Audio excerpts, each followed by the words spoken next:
Hi, Bashar. And a you good day. Hi, my name is Natasha. Oh, all right, Natasha. Yes. The question If that you're I'm... not a Shaw, what are you? The question I am most thinking about Yes. is that my professional life, I've gone into a lot of different things, and there were different reasons I chose it. All right. And I wasn't following my excitement. Oh, all right, and now? And now I'm still not. Oh, all right. And I feel I'm going into a direction where I'm about to go on a crossroad where I'm choosing something. And I'm wondering... Is it your highest excitement? I guess what I'm asking is how I would uncover my highest excitement, or how I would come closer to... Oh, all right. Well, may I ask you a question? Absolutely. Why, thank you. Yes.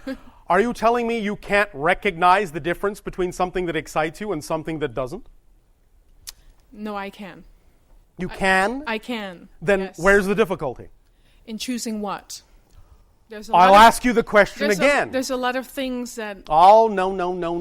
I know. No offense, no judgment. I know you humans create a lot of reasons. Right. Create a lot of seeming things that you must consider. Yes. But really, right. You don't. Okay. You see, when you understand what excitement is, you will realize why you don't have to always look at every single little detail in order to know what to do. Mm-hmm. Now, let's talk about this on two levels primarily. Right. The most fundamental level is this. When we talk about the idea of acting on your joy to the best of your ability, we mean at every given moment on anything. I see. It doesn't have to be a career thing, but they're connected. Right. So, in other words, if right now, out of all the options you have when you leave this discussion with us, out of all the options you have available to you of things you could choose to do, if you look at all the options and you realize that simply taking a walk or driving your car or calling a friend is the most exciting thing out of all the options, that's the thing to do. Just because it's the most exciting. You don't need a reason why. Mm-hmm. It's the excitement that tells you that's the next thing you need to do. And here's the other level. It's the excitement in the simple things that tells you what simple things are actually connected to the bigger things that excite you. Mm-hmm. And will actually get you there in what may seem to be a roundabout manner, but by following the excitement is actually the shortest, fastest, straightest path. So, every moment, if you simply choose the thing that excites you the most at that moment out of all the things you have available to you, that you have the best ability to actually take action on, do it. Take action on that thing. When you can take action on that thing no further, look around for the next most exciting thing you have the greatest ability to take action on and do that, whatever it is. Even if it doesn't seem connected to anything else, do it because the excitement tells you it is connected. Okay. Now, once you start doing that, once you get into that pattern, you will sensitize yourself to the idea of excitement. You'll become a better sensor for the concept of what does excite you and what doesn't, and you won't create so many things to consider before you will simply be willing to take action on your excitement. Not only because of that, not only because you become a better sensor of it, but also because you begin to understand the principle that excitement is its own self-contained kit and its own driving engine. When you act on your excitement to the best of your ability every moment, you begin to experience synchronistically that the exciting thing you're doing actually contains all of the things you actually need to consider. And what it doesn't contain, you don't need to consider. It's a self-contained kit that always perpetuates more of the same, more excitement, and brings with it the things that actually are important for you to have to look at in that process of continuing and expanding your excitement. So, what doesn't come with it isn't part of that kit and has no business taking time in your life. Does that make sense? Absolutely.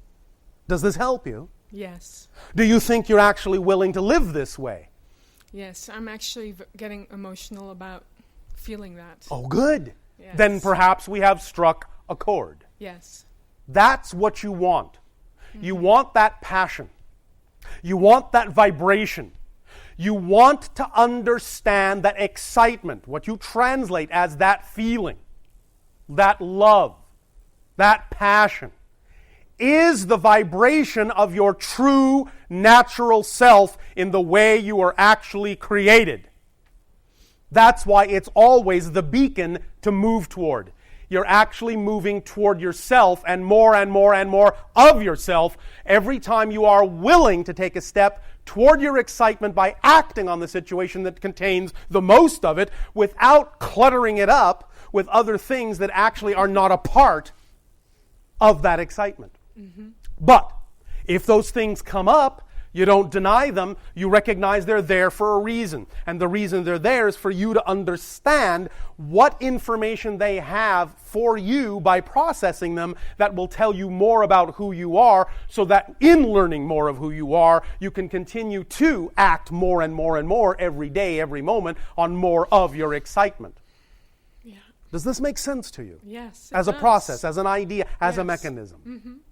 It does. I guarantee to all of you, this is how life works and how it will become an ecstatic explosion of excitement and synchronicity. The more that you trust it, the more that you live it, you will see that it is so. It will prove itself to you. But you have to take the first step. And remember, it is believing is seeing, not seeing is believing. You understand? Yes. And the belief does not have to be foundationless. You will understand that what we are talking about here is simply pure physics. What you put out is what you get back.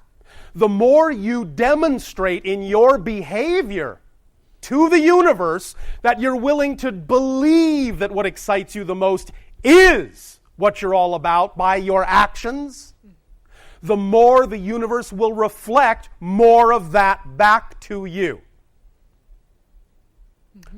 But here's the polarized aspect of it. When you start acting on your joy, don't assume with expectation that you must see things outside of you change. They can and often will. And often very rapidly. When you change your vibration, the outside will often change. However, if it doesn't immediately do so, don't assume you've done something wrong. Don't assume that you are not seeing a representation of your excitement. Understand, every single thing in physical reality, in every single situation and circumstance, serves double duty. They're all neutral props. They have no built-in meaning. So when you know you're following your joy, you might still see the very same scenario all around you manifesting. The difference that lets you know there's a difference is that you respond differently to it than you did before. Not that it looks different, it's that you act differently toward it than you did before. That's what lets you know your reality has actually changed, because no matter what it looks like, you're now only going to get a positive effect out of it. No matter what anyone else's intention in that scenario may be toward you, the only effect you will get is the meaning you've given it. Even if it looks the same as it did a moment ago. Is all of this making some coherent sense to you? Yes. Does that help you? Yes, it does. Then I thank you. Thank you. And